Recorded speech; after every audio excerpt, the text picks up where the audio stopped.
इस बीच एक अहम खबर यह भी आ रही है कि दोपहर 1 बजे बीएसपी प्रमुख मायावती एक प्रेस कॉन्फ्रेंस करने जा रही हैं। बीएसपी अध्यक्ष मायावती प्रेस कॉन्फ्रेंस करेंगी। मॉनसून सत्र से पहले मायावती की ये प्रेस कॉन्फ्रेंस होने जा रही है। तो माना यह जा रहा है कि बीएसपी का क्या रुख होगा, यह भी इस प्रेस कॉन्फ्रेंस के जरिए साफ होगा। और जो बीएसपी ने बड़ा दांव चला है मिशन 2022 के मद्देनजर, उस पर भी मुमकिन है आज मायावती बात करें, क्योंकि यह खबर आई थी कि 2022 की तैयारी के मद्देनजर बीएसपी ने यह फैसला किया है कि यूपी के हर जिले में ब्राह्मण सम्मेलन का आयोजन किया जाएगा। अभिषेक उपाध्याय हमारे संवाददाता इस वक्त अयोध्या से हमारे साथ मौजूद हैं। अभिषेक, क्या ऐलान हो सकता है इस प्रेस कॉन्फ्रेंस का? एजेंडा कुछ बताया गया है? देखिए, अभी कुछ ऑफिशियली बताया तो नहीं गया है समीर, लेकिन सोर्सेस के मुताबिक दो अहम बातें हैं। पहली बात तो ये है कि संसद का जो सत्र है उसको लेकर के बीएसपी अपनी ओर से बहन जी का क्या तमाम मुद्दों पर उनकी राय क्या वो रखेंगी। और दूसरा, ये जो ब्राह्मण सम्मेलन है ये भी एक बड़ा इशू हो सकता है, क्योंकि 23 तारीख से एक बड़ा अभियान बीएसपी शुरू करने जा रही है। और उस अभियान की जिम्मेदारी सतीशन मिश्रा जो महासचिव उनको सौंप दी गई है। अयोध्या से शुरुआत हो रही है, तो ये बहुत ही महत्वपूर्ण है। तो एक तो चीज़ ये है, और दूसरा महंगाई से लेकर के जो कई ऐसे मुद्दे हैं, पेट्रोल डीजल की कीमतें हो गई जिन पर वो लगातार बात उठाती आई हैं।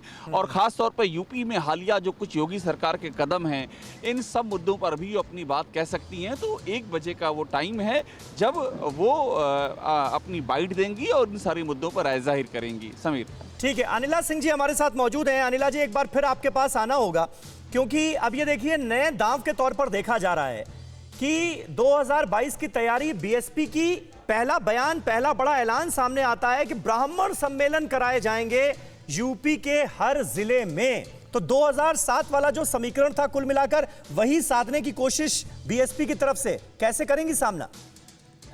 देखिए, ऐसा है कि इसका भी ब्राह्मण जो है वो बीजेपी से नाराज है। ये विकास दुबे का जब उस एक्सीडेंट से उसकी डेथ हुई थी, उससे पहले हमारे जो मैं कहूंगी कि जो हमारे पुलिस के जो साथी थे उन्होंने अपनी जान गंवाई थी, इसने हत्या कर दी थी। और जब विकास दुबे की मृत्यु हुई एक्सीडेंट के द्वारा, तब से अपोजिशन ने एक फेक नैरेटिव झूठ फैलाया। भारतीय जनता पार्टी जो है ब्राह्मणों के खिलाफ है, यानी कि एक जघन्य अपराधी की जब मृत्यु हुई उसके बाद ही ये नैरेटिव फैलाया भारतीय जनता पार्टी ब्राह्मणों के खिलाफ है। अब क्योंकि ब्राह्मणों का जो 9% 8 या 9% वोट है वो ये आपस में बांटना चाहते हैं। अब तकरीबन आप कंपेयर कर लीजिए, जिस प्रकार से मुस्लिम वोट्स को ये अपनी तरफ खींचना चाह रहे हैं, उसी तरीके से ब्राह्मण वोट को भी अपनी तरफ खींचना चाह रहे हैं। परंतु आधार ब्राह्मण प्लस मुसलमान का कॉम्बिनेशन, उसको साधने की कोशिश मायावती जी ने ये एक्सपेरिमेंट पहले किया है, जिसमें ठीक है। इस पर नवल किशोर जी कुछ ऐड करना चाह रहे हैं, बहुत देर से उंगली उठा रखी। नवल किशोर जी बताइए क्या कहना चाह रहे हैं? देखिए समीर जी, मैं इसलिए उंगली उठा रहा हूँ कि डिबेट को थोड़ा बैलेंस रहने दीजिए। अनिला जी का झूठ कितना सुनवाइएगा? देखिए, सवाल पहले सुन लीजिए, अनिला जी को जितना बुलवाना है बुलवाइए, लेकिन आप देश के सड़कों पे मुफ्त वैक्सीन, मुफ्त इलाज, मुफ्त राशन का खर्च तो पूरा देश में भुगता है ना। वैक्सीन के लिए लोग कितने किल्लत है लोग जानते हैं। इलाज का क्या हाल हुआ है दूसरे लहर में सब लोग जानते हैं। ऑक्सीजन से प्रोफेसर नवल किशोर, आप सवाल उठाएंगे तो जवाब तो अनिला जी को ही देना पड़ेगा ना, या माधव आनंद देंगे? एनडीए के 2 ही सहयोगी बड़े हमारे साथ मौजूद हैं इस वक्त।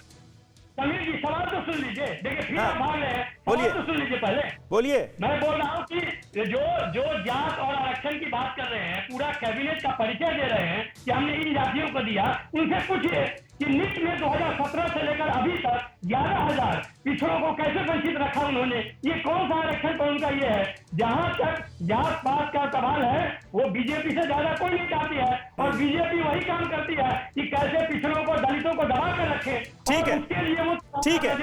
अड़ी सोमवार से शुक्रवार शाम 6 बजे सिर्फ TV9 भारतवर्ष पर।